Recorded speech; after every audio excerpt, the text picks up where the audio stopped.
بالنسبه لعمليه الاعتداء اللي وقعت في الرقاب البارح على زوج زملاء، هي تمثلت في ان ثم زوج بنات، واحده اصيله مدينه جربه والاخرى اصيله مدينه صفاقس. جو الرقاب لغايات نجهلوها الا انهم تعرضوا الى محاوله تحويل وجهه من قبل مجموعه من الاشخاص. وقت اللي طلبوا النجده، زوج بنات طلبوا النجده من الامن، دخل الامن لحمايتهم في مقر المركز، لانه تم اقتحام مقر المركز والاعتداء على زوج عوائل زملاء اللي هما ناظر الامن المساعد الفاهم مصباحي وحافظ الامن بدر الدين بن عمر. تعرضوا لاصابات بالغه وخطيره. تحولوا حالهم المستشفى الجامعي بسيدي بوجديد، ومن بعده حازوهم المستشفى قوات الامن الداخلي بالمرسى. والزملاء هذوما كانوا عندهم اسلحتهم الفرديه، وكان عندهم القانون كان يحميهم باستعمال القوه حتى باستعمال السلاح، الا انهم فضلوا انهم يتضربوا، فضلوا انهم يموتوا وما حبوش يستعملوا السلاح. تعرف قديش من واحد اعتدى عليه؟ معناها تقريبا هي مجموعه اشخاص تقارب مثلا تقارب ال10 اشخاص حاليا، وقع ايقاف عدد زوج بنات واربعه ولاد، والبقيه في حاله فرار. انا حبينا برك باش نحكوا شويه على القانون عدد 4 هو النصوص القانونيه المتعلقه باستعمال الاسلحه قوات الامن الداخلي. هي معناها فيما عدا حالات الدفاع الشرعي التي اقتضتها الفصول 39 و40 42. حالات الدفاع الشرعي هذه راهي تخول العون الامن باستعمال السلاح باش يدافع على روحه كانه مواطن. هذه بالنسبه للمجله موجوده في المجله الجنائيه، فان عوائل الامن لا يلجؤون استعمال الاسلحه الا في الحالات الاستثنائيه التاليه: اذا كانوا لا يستطيعون الدفاع بطريقه اخرى عن المكان الذي يحتلونه او المنشات التي يحمونها او المراكز او الاشخاص الذين عهد اليهم بحراستهم، او اذا كانت المقاومه بكيفيه يستحيل التغلب عليها بصفه اخرى الا باستعمال السلاح. معناها الزملاء كانوا بالنسبه لعون الامن ينجم يستعمل السلاح في الحالات اذا كانوا يحمي اشخاص عهدت اليه حمايتهم او مقرات، ينجم يستعمل السلاح اذا كان ما عندوش طريقه اخرى. اذا دعوا شخصا مشبوه فيه اللي نحن ماناش نفعلوا فيه القانون هذا، نطلبوا من السلطه باش تفعلوا. اذا دعوا شخصا مشبوه فيه بنداءات متكرره بصوت مرتفع قف شرطه ولم يمتثل الشخص وحاول الفرار ولم يبقى مجالا لجبره على الوقوف الا باستعمال الاسلحه، يخول القانون هنا باش يستعمل عون الامن الاسلحه. اذا اشاروا الى عربه او سفينه او وسيله نقل اخرى بالوقوف ولم يمتثل سائقها الوقوف ولم يبقى مجال لجبره على ذلك الا باستعمال الاسلحه، ينجم يستعمل السلاح. والفصل 21: اذا وجد عوائل الامن انفسهم امام متجمهرين يأبون التفرغ رغم الانذارات الموجهه لهم والنصوص والمنصوص عليها بالفصول المتقدمه من هذا القانون، فانهم يستعملون بالتدرج الطرق التاليه. بالنسبه لهذه حالات التجمهر: الرش بالماء والمطارده بالعيسي، الرمل بالقنابل المسيل للدموع، طلق النار عموديا في الفضاء لتخويف المتجمهرين، طلق النار صوب ارجلهم. والفصل 22: إذا عمد المتجمهرون إلى بلوغ مقاصدهم بالقوة رغم استعمال جميع الطرق المنصوص عليها بالفصل 21 لتشتيتهم، فإن عوائل الأمن يطلقون عليهم النار مباشرة.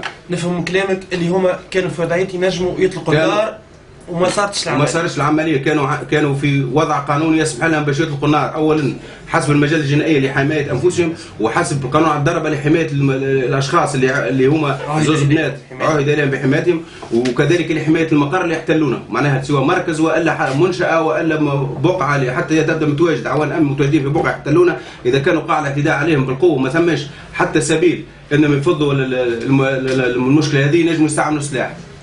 الجانب القانوني واضح وفهمناه. شنو هو الخطوات باش تقوموا بها كنقابه جهويه قوات الامن الداخلي؟ بالنسبه لنا احنا كنقابه حاليا احنا عملنا الاساسيه، احنا كنقابه اساسيه للامن، احنا حاليا كتبنا بيان نطالبوا فيه سلطه الاشراف بالحاح انهم يطبقوا ويفعلوا القانون الموجود اللي كنا تو نقروا فيه، يفعلوه لحمايه الاشخاص والممتلكات العامه والخاصه، على خاطر اللي خارجين على القانون هذوما يهدوا السلم الاجتماعي.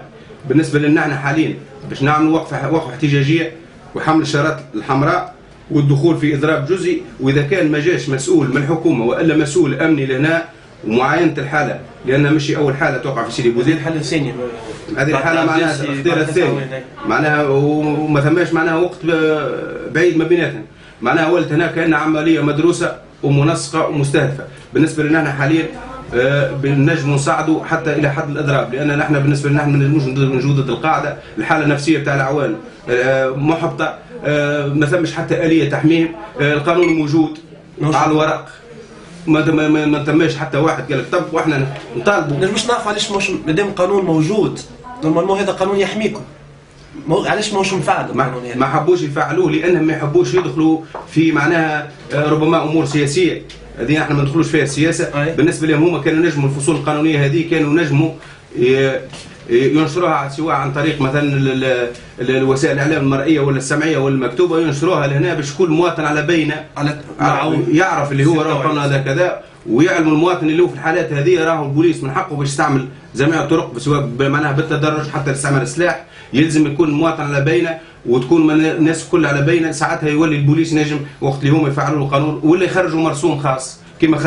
خرجوا في مصر بعد الثوره، نجموا يخرجوا مرسوم خاص يحمي عوال الامن وقت اللي يبدوا يخدموا ولا كي يبدوا معناها متواجدين في اي مكان اذا كان اعتدوا عليهم يحفظ حقوقه وواجباته. يحفظ حقوقه وواجباته. بالنسبه لعون الامن نحن تو من بعد 17 ديسمبر ما بقاش عون الامن هو نفسه بتاع معناها بتاع قبل 17 ديسمبر لاسباب، لانه عون الامن دفع ضريبه وقاعد يدفع فيها هو وحده تو، معناها كانه هو الوحيد اللي غلط وهو الوحيد اللي قاعد ينتقموا منه. ولذا نحن معناها رانا شعب معناها ابناء الشعب التونسي وما نمشيش نخرجوا من تونس، مش نمشوا شو اسمه لجزر الموريس. احنا رانا ولاد الشعب التونسي وولاد هذه البلاد هذه، ونحن رانا نحموا البلاد هذه قبل كل شيء. ما عندناش لا خلفيات سياسيه ولا عندنا حتى شيء. بالنسبه لنا احنا عندنا مشكلتنا الامن للمواطن والامن للبلاد هذه باش تمشي لبر الامان. واضح سيدي. كان عندك مضيف كلمه اخيره، تفضل. بالنسبه كلمه اخيره نطلب من المجتمع المدني خاصه المنظمات الحقوقيه اللي حاليا او حتى اي اعتداء سواء لفظي ولا مادي تجري وتمشي وتلهث وراء الاخبار هذه ومعناها وتحاول تعمل منها قاوق وبرشا حوايج، لانهم نطلبوا منهم عوال الامن هذوما راهم ثاني انسان عنده حقوق. يلزم المنظمات هذه علاش ما تجيش تعاين الحالات هذه وعلاش ما تشجبهاش وعلاش المجتمع المدني وعلاش المجتمع المدني ما يوقفش. المجتمع المدني لان المجتمع المدني هو مهدد. هو اذا كان عون الامن تهدد في سلامته هو بالطبيعه المواطن مهدد. اذا كان عون الامن فقد الشيء لا يعطيه. اذا كان امن عون الامن ما عندوش مانيش محمي معناها ما نجمش نحمي، ما نجمش نعطي للمواطن، ما نجمش نحميه. ولذا نحن سيدي نحن نطالبوا معناها بتفعيل القانون وفي اقرب وقت. في اقرب وقت معناها حاليا كوارث سايره، معناها عوان يوميا يتعرضوا لاهانات سواء لفظيه سواء العنف الجسدي سواء واحد، ولنا معناها كأننا مستهدفين قاعدين ندفعوا في ضريبه معناها اللي نحن ماناش المجتمع الكل. كان المجتمع الكل ما ثماش مؤسسه ما فيهاش فساد، ما ثماش مؤسسه. الوحيد اللي قاعد يدفع في الثمن البوليس، لانه البوليس هو حاليا الوحيد اللي منوط بعهده حمايه البلاد وحمايه العباد.